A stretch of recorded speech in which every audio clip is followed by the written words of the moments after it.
Eu sou caipira do mato, sou um caboclo nato e não nego a raiz. Tenho a pele queimada, a essência entranhada da flor do nariz. Chapéu de palha e botina, luta matutina que me faz feliz.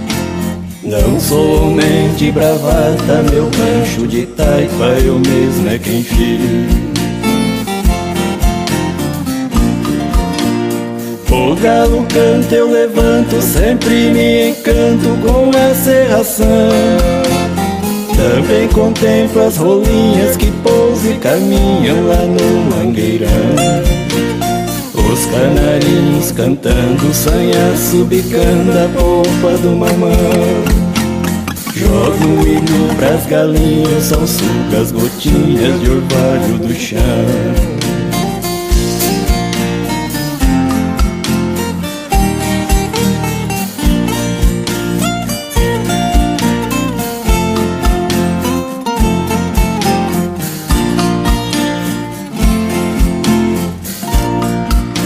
Sinto uma satisfação quando a criação termino de tratar.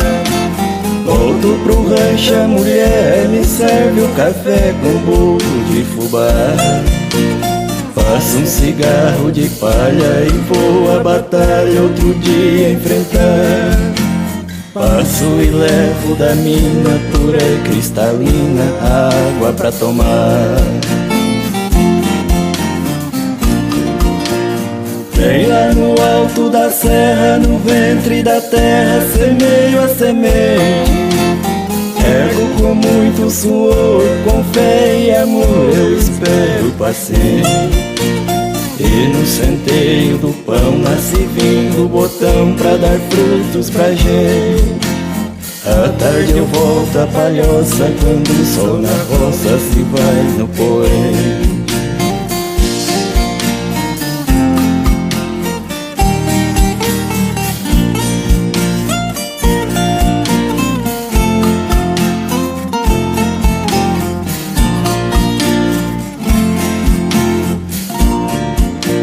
Me banho no ribeirão, depois tomo um pingão na hora do jantar. Sento num banco lá fora e ali fico horas a admirar o céu com suas centelhas e vendo as estrelas mudar de lugar. Vejo da lua seu lume com os vagalumes no escuro a brilhar.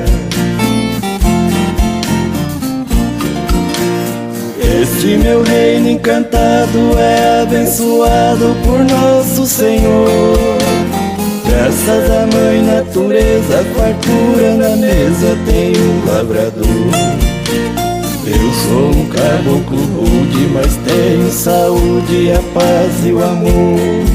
Se existe a felicidade, nasceu na verdade